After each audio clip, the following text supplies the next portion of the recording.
Gracias por seguirnos en El Mundo desde el Sur. Soy Luis Francisco Blandón desde Caracas, Venezuela. Hoy hablando de Ecuador, país que atraviesa una crisis de seguridad sin precedentes. La zona costera del país ha sido escenario de múltiples masacres en los últimos días bajo la disputa territorial de bandas y organizaciones criminales ligadas al narcotráfico. En solo 5 días y en 7 masacres fueron asesinadas, según los reportes, 33 personas, incluyendo menores de edad. Vamos a analizar este escenario que sigue siendo para algunos el reflejo de la ineficaz política de Estado, de ese importante derecho de la seguridad a la ciudadanía y directamente relacionado con lo que llaman la guerra contra las drogas, liderada por Estados Unidos, que enfocada en la militarización y en las ejecuciones extrajudiciales en el Caribe, no solo ha sido ineficaz para reducir el consumo, sino también que ha desplazado, fortalecido, radicalizado de alguna manera las redes criminales, no solamente en Ecuador, sino también en el Pacífico, una de las rutas más importantes y de camino de la droga, justamente hacia los Estados Unidos. La Organización Mundial de Aduanas en 2025 confirma que el 30% de la cocaína detectada en contenedores marítimos tiene puertos de carga en Ecuador, incautaciones de 300 toneladas en 2024 y estimando un flujo total superior a 1.000 toneladas anuales, principalmente hacia Estados Unidos y Europa. Vamos a estar analizando todo este escenario. Antes debo recordarle a través de redes sociales. A lo largo del día también queremos sondear la opinión de nuestros usuarios sobre el tema. Algunos de ustedes ya han participado respondiendo la pregunta que hemos hecho al respecto. Y aquí la tiene para que, si no lo ha hecho, pueda participar con el código QR y que tiene que ver con una cifra importante. En 10 meses de 2025, Ecuador suma más muertes violentas que en todo 2024, con 25 asesinatos por día. ¿Por qué la violencia escala sin control en este país? Ahí están las opciones para que usted pueda participar. Un país que está sumido en la acción del narcotráfico, fracaso de la militarización de Daniel Noboa, sistema judicial a favor de la impunidad o una corrupción política e institucional que está, por supuesto, afectando a todos los espacios e instituciones del país. Si no ha participado, puede hacerlo más adelante. Revisamos y asociamos todas las respuestas. Vamos de inmediato al análisis. Carla Álvarez, especialista en seguridad desde Ecuador, me acompaña. Carla, gracias por tu tiempo, un gran saludo. Bienvenido nuevamente a Telesur. Hola Luis, un saludo a toda la audiencia.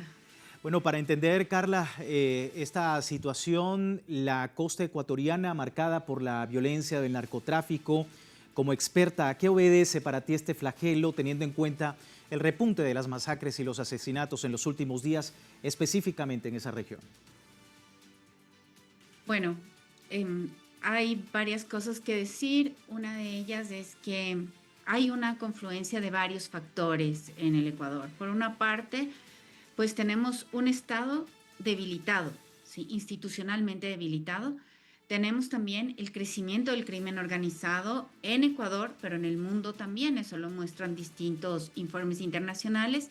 Y tenemos una economía criminal, eh, perdón, una economía criminal que está en expansión en un contexto de una política internacional antidrogas que ha fracasado. No podemos, después de 50 años de militarización de la lucha contra las drogas, pensar que esta política ha tenido algún éxito. Entonces, esta confluencia de factores lo que nos han dado es el resultado de un Ecuador crecientemente violento e inundado por el crimen organizado. Sí, vamos a ver si te parece, Carla, algunos datos, ¿no? La tasa de homicidios está en su más alta cifra en lo que va de año y no para de subir, según datos compartidos por el Ministerio del Interior y el Instituto Nacional de Estadística y Censos, INEC. Ahí están los datos, tasa de homicidio que llega a su pico más alto en lo que va de 2025, solo hasta septiembre de este año, 48 homicidios por cada 100.000 habitantes. Esto significa que al menos cada una hora una persona es víctima de la delincuencia o del crimen organizado. Se trata de una tasa que va en aumento. En abril de 2024 se registraban 38 homicidios por cada 100.000 habitantes, lo que a la fecha significó un aumento del 12% incluso desde la administración del expresidente Guillermo Lasso cuando decretó la muerte cruzada. Y bueno, toda esta situación en lo que va de año sigue incrementándose. Carla, hablamos de la zona costera del país. Para una audiencia no fuera del Ecuador, ¿qué particularidades se observa en esta zona para que se registren estos indicadores de violencia, pero también de las acciones del mismo narcotráfico, ¿no? Puertos, aduana, traslado de drogas hacia Estados Unidos y Europa.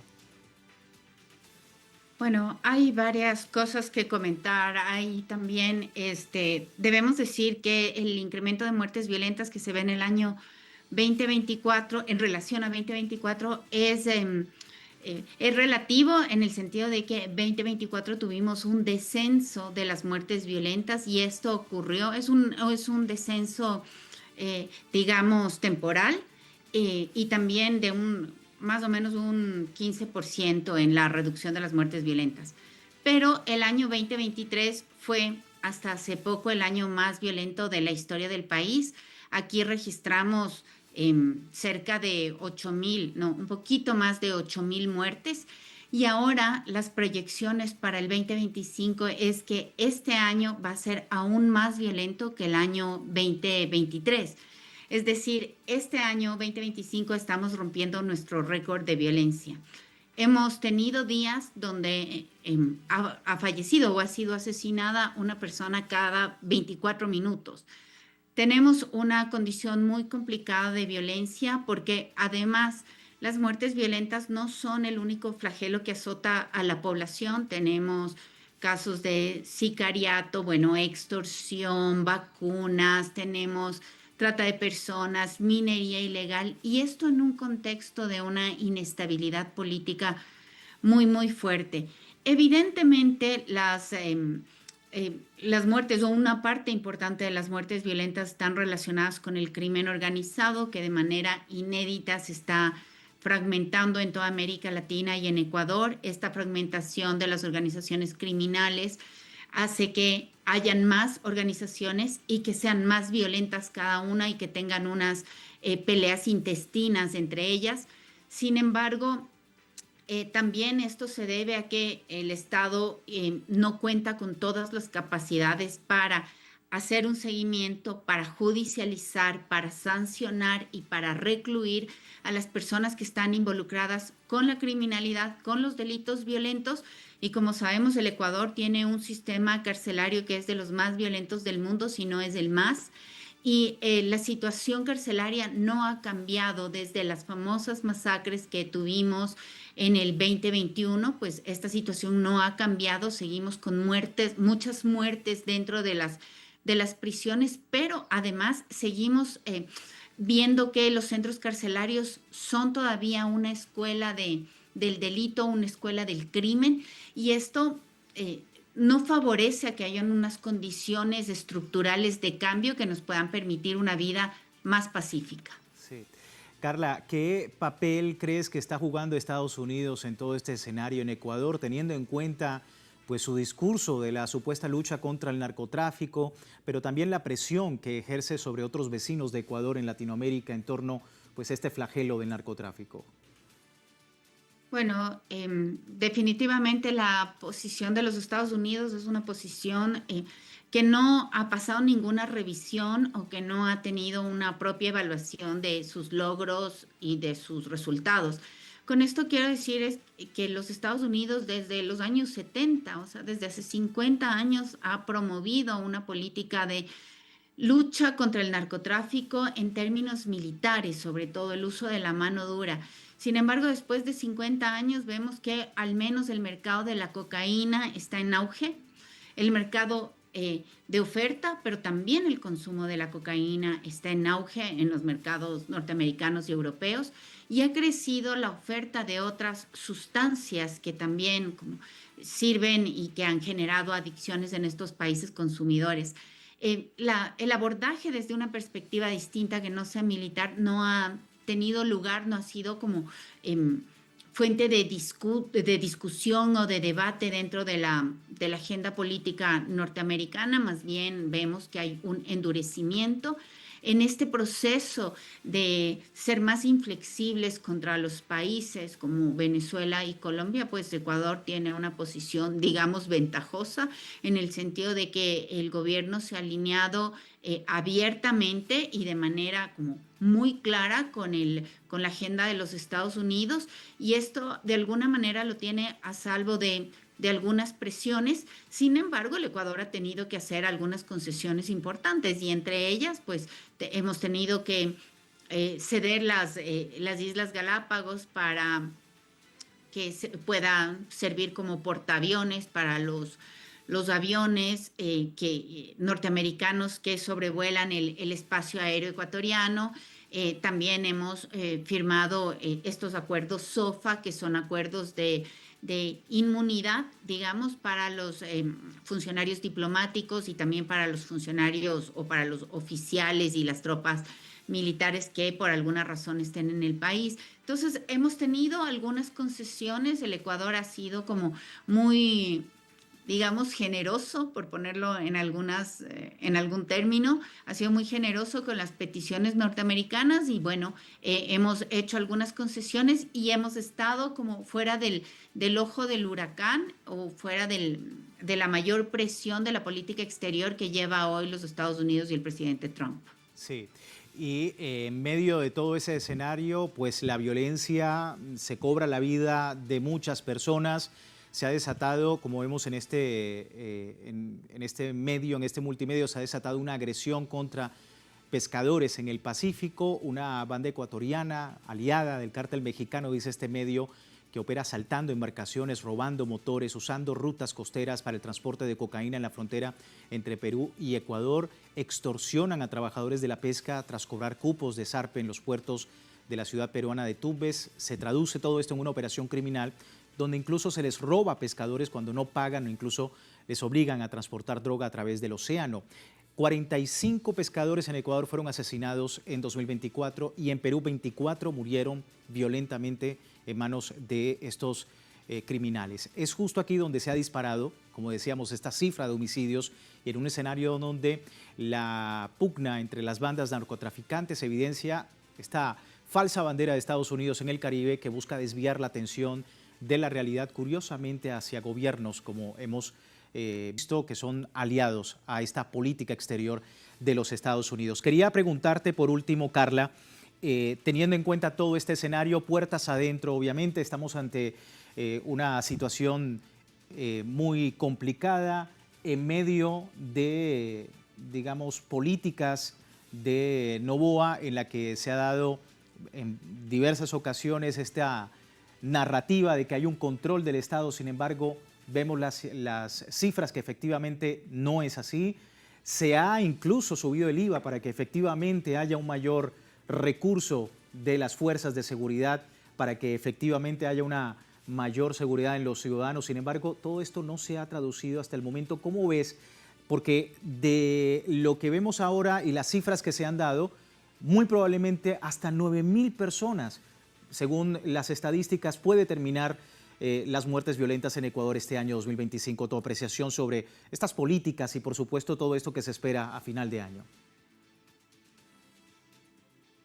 Bueno, estás planteándolo de manera muy adecuada. Nosotros hemos acompañado el gobierno del Ecuador ha acompañado la lucha contra la criminalidad también con medidas económicas, cuyo justificativo ha sido justamente aumentar la inversión en términos de seguridad. Sin embargo, no ha habido la suficiente transparencia para la rendición de cuentas respecto a cómo se ha utilizado el dinero.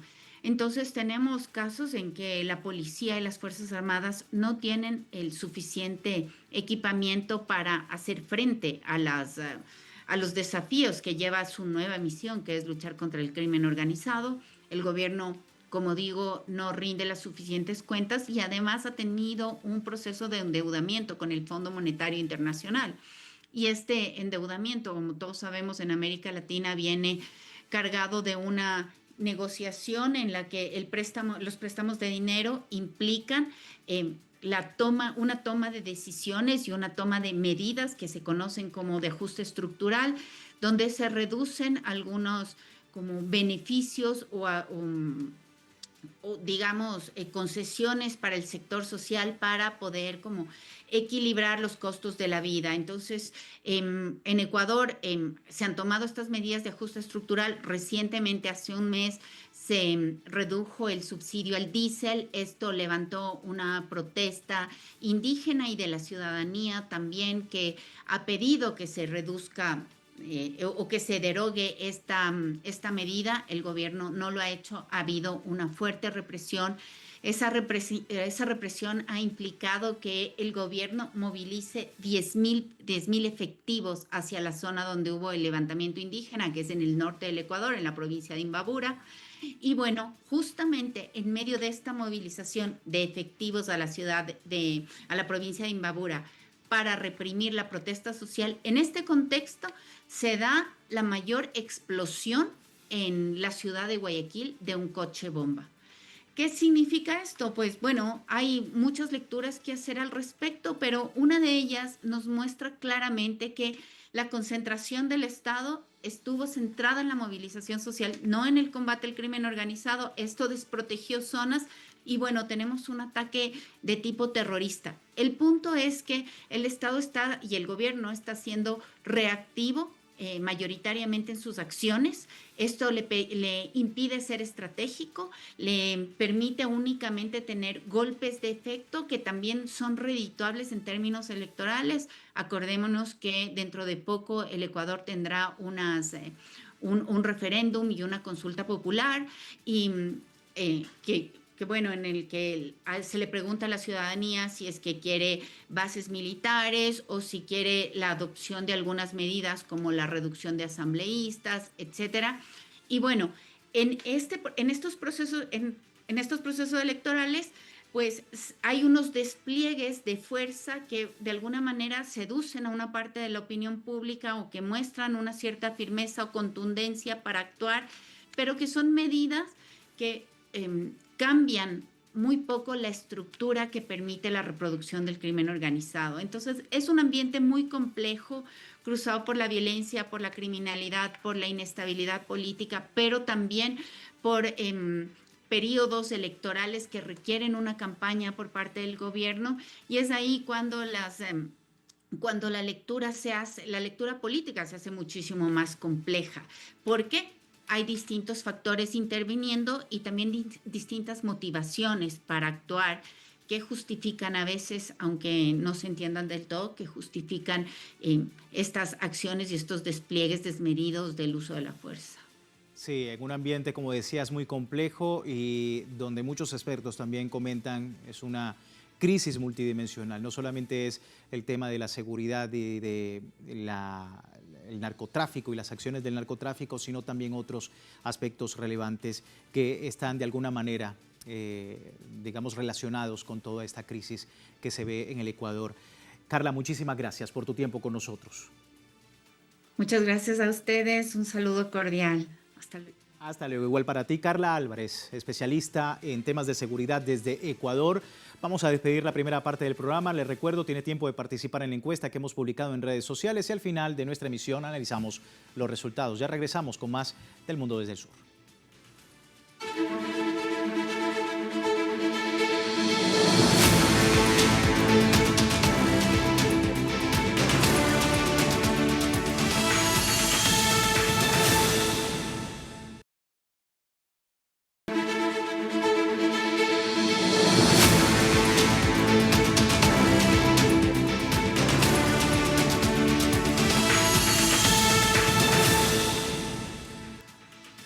Gracias por seguirnos en El Mundo desde el Sur, hoy ubicados en Ecuador. Desde que el presidente Daniel Noboa asumió el poder se han registrado 14 estados de excepción para los ecuatorianos, quienes viven en constante estado de alerta por el aumento de la criminalidad en el país. El ambiente en Ecuador ha empeorado progresivamente, imposibilitando a Noboa y su comitiva encontrar una solución a la gran violencia que existe y ligada al narcotráfico. Desde su inicio presidencial, los ecuatorianos han vivido días de, como decíamos, estado de excepción, muchos de ellos sin argumentos sólidos.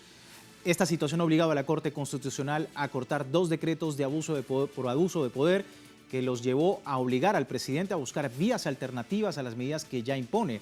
Más que buscar una solución, dicen los expertos, el presidente ha alimentado una espiral de violencia acompañado de periodistas que apoyan desde la élite económica las medidas del mandatario, mientras el pueblo se sume en las agresiones. Recordemos, muy probablemente cierre 2025 como el año más sangriento, con mayor violencia en la historia reciente de este país latinoamericano. Me acompaña Natalia Serra, socióloga ecuatoriana, para entender un poco más lo que está ocurriendo en el Ecuador. Natalia, muchas gracias por tu tiempo. Bienvenida.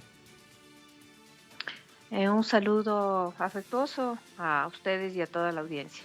Natalia, te leía hace unos meses diciendo que el capital criminal del narcotráfico y su influencia en las estructuras del Estado es el que dirige el destino de los ecuatorianos. ¿Qué está pasando en el país a un escenario así y a la luz del peor momento de violencia de la historia reciente del Ecuador? A ver, yo tengo la tesis de que el narcotráfico, la economía del narcotráfico, hay que entenderle dentro de lo que es la expansión del capital criminal, no solo en el Ecuador, sino en América Latina y, por qué no decir, en todo lo que es el occidente colectivo. Es decir, no es una economía marginal, es una economía central que ahora creo que es la principal forma de acumulación de capital, ¿no? Y está regado por, al menos si pensamos en el continente nuestro, está por todo lado. Eso uno, para no creer que es algo marginal, no lo es. Uno. Dos, creo que la expansión de la violencia también me parece que es intencional, ¿no? No creo que solo sea la incapacidad, en este caso del gobierno ecuatoriano, de controlar, sino que creo que se la deja eh, ser, ¿no? Porque eso también permite crear escenarios de justificación de, primero, de limitación de derechos a nivel interno, es decir, hay una obvia violación de derechos humanos a nombre del combate a la violencia, al narcotráfico. Y segundo, me parece que también es una justificación que tiene el Estado norteamericano para entrar, incidir y en este momento de forma absolutamente violenta en los territorios de América Latina. Sí. Entonces yo creo que esto es parte de una estrategia no solo nacional, sino regional, además de un momento de clara decadencia del imperio norteamericano. O sea, las pérdidas de hegemonía de los poderes grandes tienden a volver a estos poderes radicalmente violentos y las caídas de los imperios tienen coletazos brutales y lamentablemente creo que estamos viviendo eso. Entonces, el caos de la violencia no creo que sea algo gratuito ni que solo tengan que ver con la incapacidad, es una política. Sí, hablabas precisamente de que esta situación se le deja hacer en Ecuador y decía recientemente, me acordabas, recientemente Luisa González comentaba que a Noboa no le interesa gobernar desde la paz, sino desde la violencia, porque es un elemento que le sirve a sus intereses políticos. ¿Estás de acuerdo con esa lectura?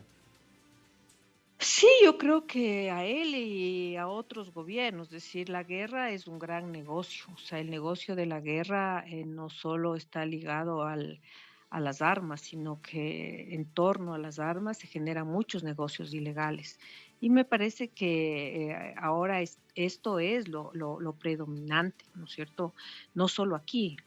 Yo he oído analistas internacionales que cuando se refieren al tema del presidente Trump, ¿no es cierto?, que ahora quiere agredir a los países de América Latina por el lado del Caribe, ¿verdad? Esto le dicen, o sea, que tendría que primero empezar combatiendo dentro de Estados Unidos y no solo al consumo, sino al lavado, o sea, en Estados Unidos de donde más se consume, pero también donde más se lava el dinero sucio, ¿no? Y en los grandes centros financieros. Entonces, aquí la guerra, el caos, es una forma de acumular capital, es lo que ya muchos analistas, entre esos Naomi Klein, planteaban de la doctrina del shock, ¿no es cierto? Entonces son usar situaciones límites, situaciones extremas de crisis económica, de crisis social, de crisis política, incluso de catástrofes naturales para hacer negocio con la muerte. Son sistemas necróticos, es la necropolítica actuando. Entonces no les conviene parar esto. O sea, a este tipo de capital criminal no le conviene porque es un capital que se reproduce en medio de la violencia y el crimen. Sí. Vamos a ver también otro escenario porque diversos informes internacionales, hablando de Estados Unidos, mencionabas el Caribe, ha desmentido la narrativa de Estados Unidos que acusa, por ejemplo, a Venezuela de narcotráfico, especialmente el informe de la Oficina de las Naciones Unidas contra la Droga y el Delito, que señala que Venezuela no figura como cultivo de hoja de coca, sino que figura como un punto de distribución de droga solo en un pequeño porcentaje. Señala que la ruta real de los estupefacientes es liderada por el Océano Pacífico directamente con Ecuador, con un 87% de la droga que viaja con destino a Estados Unidos y Europa, mientras que lo que va por el Caribe pues es un poco más controlado, 5% de la producción de droga que intenta ingresar desde Colombia se moviliza a través de territorio venezolano con destino a las islas del Caribe y Europa. Y en todo esto, Natalia, tu apreciación, ya lo hablábamos anteriormente con Carla, nuestra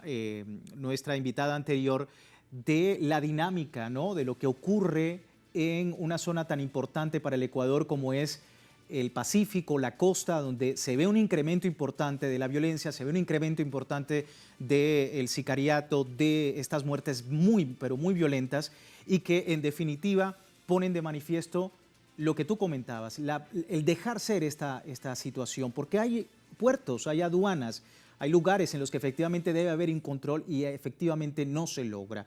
Tu apreciación también sobre esto.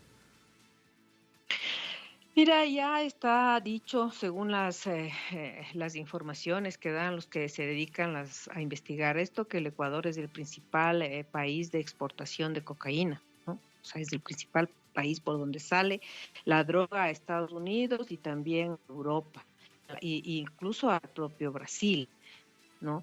El- ¿Por qué Ecuador se volvió la primera plataforma de exportación? Primero porque es un país que fue destruida la institucionalidad, o sea, es una institucionalidad muy frágil, es un país que se encuentra entre los dos principales productores de cocaína, es un país pequeño que por donde puede circular rápidamente la droga hacia los puertos, es un país agroexportador que tenía montado digamos, la infraestructura de la agroexportación. Y simplemente lo que ha hecho la cocaína es treparse en muchos de los productos que exporta el Ecuador, uno de los principales, del banano. Sí, y eso se podría combatir, pero no, yo digo que no se quiere, porque no son bandas pequeñas, o sea, son grandes holdings, o sea, grandes corporaciones transnacionales dedicadas al tráfico de la cocaína. No estamos hablando de pandillas, no estamos hablando ni siquiera de pequeños grupos criminales, son capitales criminales transnacionales, son corporaciones transnacionales. Y encontraron el Ecuador por estas circunstancias, ¿no es cierto?, que acabo de decir, y otras, el país perfecto para poder hacer la exportación. O sea, nos volvimos un país exportador de cocaína. O sea, eso es el Ecuador y eso ya lo han dicho por todo lado, porque los datos lo muestran así. Entonces, si esto se querría combatir, si esto hubiesen querido combatir, decía Carla, lo hubiesen combatido en esta guerra contra las drogas fracasada, porque el problema no es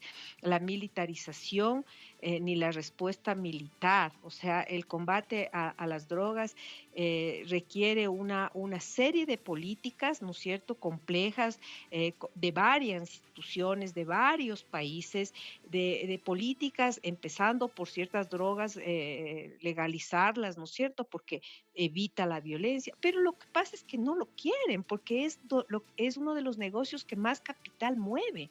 Y cuando hablamos, por ejemplo, de los organismos de control del Estado norteamericano, nosotros sabemos que ya por denuncias hechas desde dentro de los Estados Unidos, que la DEA, ¿no es cierto?, el FBI y la misma CIA han estado involucrados en la expansión del negocio, porque yo insisto, no es una economía marginal, es una economía central. Entonces, países como el nuestro, ¿no es cierto?, que es un país que cumple una función. O sea, pero la función que cumplimos está conectada con toda la cadena de producción de estas mercancías ilegales. Entonces, no veo que haya interés de parar esto. O sea, la guerra contra las drogas lo que busca es otras cosas. En parte hacer otros negocios ilegales y en parte control territorial. Sí, y que efectivamente contradice de alguna manera esa lucha contra las drogas desde los Estados Unidos y en países que se dicen aliados al gobierno de los Estados Unidos. Natalia, muchísimas gracias por tu tiempo con nosotros. Gracias por hacernos entender este escenario. Gracias a ustedes.